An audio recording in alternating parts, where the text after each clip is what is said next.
बिस्मिल्लाहिर्रहमानिर्रहीम, अस्सलाम वालेकुम। मैं हुमारी अली और आप देख रहे हैं मेरा यूट्यूब चैनल। उम्मीद करती हूँ कि अपनी फैमिली के साथ खुश खुर्रम ज़िंदगी गुजार रहे होंगे इंशाल्लाह ताला। सिर्फ जी दुआ ज़ारा को ही मंजर आम से नहीं हटाया गया, बल्कि इस पूरे के पूरे केस में बहुत सारे झोल हैं, बहुत सारी ऐसी चीज़ें हैं जिसको छुपाने की दबाने की कोशिश की जा रही है।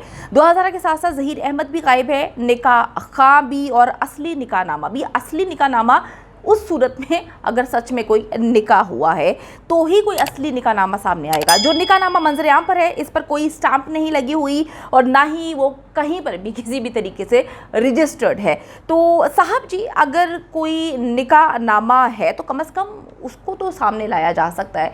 अगर दुआ ज़ारा और ज़हीर मीडिया को फेस नहीं करना चाहते, सामने नहीं आना चाहते, कोई बयान नहीं देना चाहते, कोई स्टेटमेंट, कोई इंटरव्यू, तो जनाब असली निकाह नामा ही सामने रख दे, जिससे लोगों को पता चल जाए कि निकाह हुआ है। निकाह नामा इस पर गर्दिश तो कर रहा है लेकिन वो असली किसी सूरत नहीं है।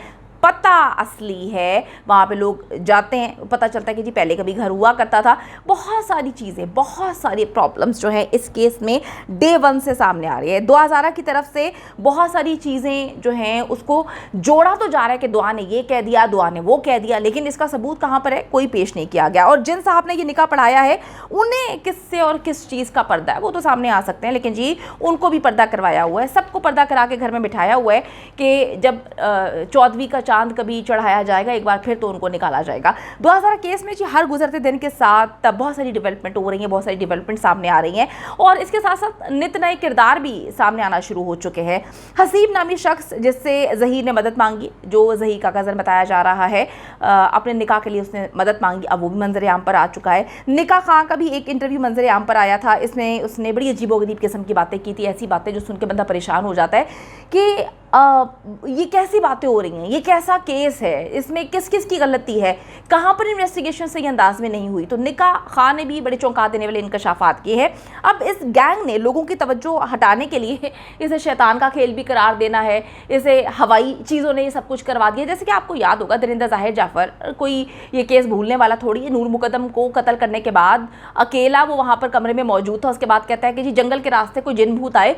उनका वकील भी ये साबित करने की कोशिश कर रहा था कि जिन भूत आते हैं और मार के चले जाते हैं, तो मेरे तो क्लाइंट को कुछ भी नहीं पता, ज़ाहिर जाफ़र तो बेचारा मासूम है। तो ऐसे चीज़ें चलती रहती हैं, केसेस का हिस्सा होता है कि खला से कोई चीज़ आ गई, ज़मीन फटी तो कोई जिन भूत निकल आए, जिनों का काम है, शैतानों का काम है। तो ये कहानियाँ सुनाना इनका काम चलता रहता है। निकाह खां जिसने ये निकाह पढ़ाया है, पुलिस जब उसको गिरफ्तार करके लेके जाती है तो वो कहता है जी मैंने निकाह पढ़ाया नहीं, स्टैम्प्स भी नकली निकलती है। पुलिस ने कहा जी निकाह खां तो मुकर गया, लेकिन दुआ ज़ाहरा और ज़हीर अहमद के जो वकील साहब हैं उनके मुताबिक पुलिस ने गलत निकाह खां को पकड़ लिया। मेरे राब्ते में निकाह खां है और ना ही वो मुकरा है, ना ही वो कहीं पर भागा है, वो मेरे कॉन्टैक्ट में मेरे साथ मौजूद है। अब मुबैना तौर पर जिस मौलवी साहब ने इसका निकाह पढ़ाया उनकी तरफ से वजाहती बयान इस वक्त सामने आया है जो कि बड़ा इंपॉर्टेंट है। उनका कहना है कि मैं कई दिनों से अपना नाम इस मामले में सुनता आ रहा हूँ। दोनों बच्चे दुआ और ज़हीर मेरे पास जो है आए थे, मैं उन्हें जानता नहीं। उनका कज़न जो है हसीब जिसका नाम है, मेरी उससे एक दिन एक टैक्सी सर्विस में मुलाकात होती है, नंबर एक्सचेंज तो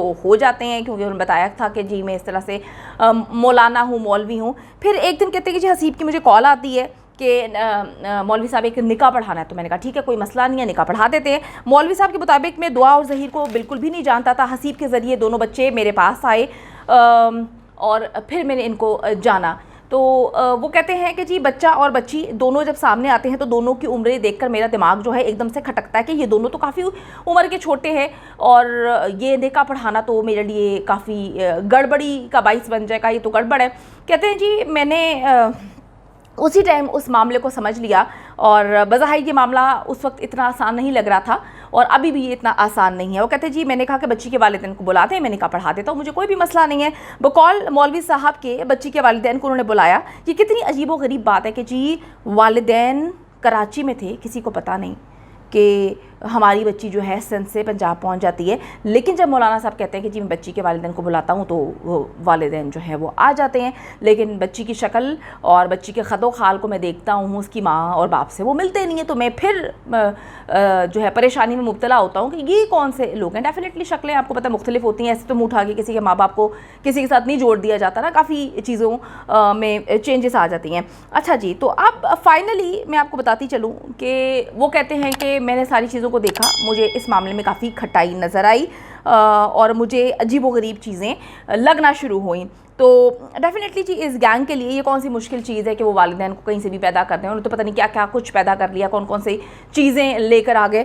وہ ظہیر جو کسی بھی لحاظ سے یہ نہیں لگتا, جس کا پورا خاندان جو ہے کہیں پر ڈرائیور ہے, کہیں پر جو ہے وہ کسی کے گھر ملازمت کرتے ہیں, ان کی والدہ بھی آپ کو پتہ ہے کہ کیا کام کرتی ہیں, والد بھی ڈرائیور تھے. تو کہیں سے ایسا نہیں لگتا کہ ظہیر کی اپنے حلیہ کو دیکھ کے نہیں لگتا کہ وہ 80-90 ہزار روپیہ کہیں سے کماتا ہوگا, ہر مہینے کماتا ہوگا. لیکن یہ بھی کہا جا رہا ہے کہ جی وہ تو 80-90 ہزار کماتا ہے, تو وہ جو ہے اس کی اتنی زیادہ انکم ہے. ٹھیک ہے جی ہوگی, لیکن لگتا کہیں سے نہیں ہے. مولوی صاحب کے مطابق مجھے یہ لگا کہ بچی کی ماں نہیں ہے, تو پھر میں نے کہا کہ مجھے ذرا یہ معاملہ عجیب لگ رہا ہے. مجھے ایسا لگا کہ دعا جو ہے وہ میری بیٹی ہے, اس میں مجھے اپنی بیٹی نظر آنا شروع ہو گئی. اور پھر کہتے ہیں کہ جی اس شادی کو میں نے اسی وقت اپنے دماغ میں بیٹھ کے شیطان کی سازش جو ہے قرار دے دیا. انہوں نے ایکسپلین کیا کہ انہوں نے اس شادی کو شیطان کی سازش اس لیے قرار دیا کہ اس میں ساری چیزیں انہیں شیطانیت سے ریلیٹ لگ رہی تھیں. اتنے چھوٹی عمر میں بچی جو ہے وہ شادی کرنا چاہتے ہیں, دونوں خوش بھی نظر نہیں آ رہے تھے. اس کے بعد والدین جو بلائے گئے بتائے گئے وہ بھی اس کے والدین نہیں لگ رہے تھے. تو کافی وہ کہتے ہیں معاملہ غلط لگ رہا تھا. تو وہ کہتے ہیں کہ جی ایسی بہت سارے عناصر ہیں جو ہماری نوجوان نسل کو خراب کریں, اور ایسے بہت سارے لوگ ہیں جو ان چیزوں کو سپورٹ کریں. تو مجھے وہاں پر کافی چیزیں عجیب لگیں. تو مولوی صاحب کہتے ہیں کہ جی میں نے جو ہے وہاں پر میرا وہاں پہ ان سے بحث شروع ہو گئی اس معاملے میں. پھر ہمارا جھگڑا ہوا اور میں نے نکاح نہیں پڑھایا, میں وہاں سے نکل آیا. مجھے کہا گیا کہ جی 3 گنا زیادہ میں پیسے دے دیتا ہوں, ہم آپ کو پیسے دیں گے. لیکن وہ کہتے ہیں میں نے وہاں سے نکلنے میں ہی عافیت سمجھی. وہ کہتے ہیں کہ جی میں نے نکاح نہیں پڑھایا. اب جو بھی ایسا کہہ رہے ہیں کہ جی میں نے نکاح پڑھایا تو وہ جھوٹ ہے. اب دیکھیں جی انویسٹیگیشن آفیسر کا یہ کام ہے کہ وہ یہ پتہ لگائے کہ آخر کس نے نکاح پڑھایا, نکاح پڑھایا بھی گیا کہ نہیں, رجسٹر کیوں نہیں ہوا, اصل نکاح نامہ کہاں پر ہے. یہ سارے کام جو ہے IO کے ہیں, جس کے خلاف دعا زہرا کے والد نے جو ہے سندھ ہائی کورٹ میں جو انہوں نے پیٹیشن دائر کی ہے اس میں انہوں نے کلیئرلی بتایا ہے کہ جو IO ہے یعنی کہ انویسٹیگیشن آفیسر, تفتیشی آفیسر اس کیس کا, اس نے اس معاملے کو بہت زیادہ خراب کیا. اس نے انویسٹیگیشن صحیح انداز میں نہیں کی, کسی بھی طریقے سے اس نے ایسی انویسٹیگیشن نہیں کی جس سے ہمیں لگے کہ جی سکون نظر آ رہا ہے یا معاملات ٹھیک ہے. اچھا اب میں آپ کو بتاتی چلوں کہ یہ سارا کا سارا ڈرامہ جو ہے وہ اس طرح سے ہوا. اب IO کی جانب سے کام صحیح نہیں کیا گیا, یہ معلوم کرنا ان لوگوں کا کام ہے کہ نکاح خواں کون ہے, نکاح خواں جس کو پکڑا گیا ہے وہ مکر کیوں رہا ہے, کس نے یہ نکاح پڑھایا تھا, کون بیچ میں جو ہے آ کر شامل ہو گیا تھا کہ جی نکاح کروائیں, نکاح ہوا ہے نہیں ہوا. یہ سارا کا سارا معاملہ جو ہے ہر گزرتے دن کے ساتھ نہایت پیچیدہ ہوتا جا رہا ہے. تو ہم صرف یہ دعا کرنا چاہتے ہیں کہ جی اللہ تعالیٰ دعا زہرا کو جو ہے ہر حال میں اپنے والدین کے پاس واپس پہنچائے, کیونکہ اس وقت بچی کی جان تو خطرے میں ہے ہی, والدین جو ہے ان کا رو کر پریشان ہو کر بہت برا حال ہے. اور اگر اس طرح سے اتنی چھوٹی معصوم بچوں کو ورگلا کر لے کر جایا جائے گا اور کہہ دیا جائے گا کہ جی اپنی مرضی سے ہم نے شادی کی, ہم والدین سے ملنا نہیں چاہتے, ہماری جان کو خطرہ ہے, ہم نہیں جانتے, ہم نے واپس نہیں آنا, تو یہ تو بھائی ایک بڑی المیہ ہے, یہ بڑی عجیب سچویشن ہے کہ کوئی بھی بچی جو ہے 10-11 سال کی منہ اٹھا کے کہتے کہ جی اپنے والدین کے ساتھ نہیں رہنا.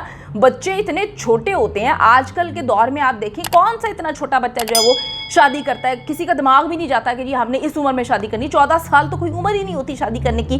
تو یہ انتہائی پیچیدہ معاملہ ہو چکا ہے. ہم یہی چاہتے ہیں حکام بالا سے, ہم اپیل کرتے ہیں کہ ہر حال میں جو یہ درندے ہیں, یہ جو گینگ ہے, یہ جو لوگ ملوث ہیں گروہ, ان کو کیفر کردار تک پہنچایا جائے, ان کو پکڑا جائے, تفتیش کی جائے اور بچی کو بازیاب کرا کے والدین کے حوالے کیا جائے.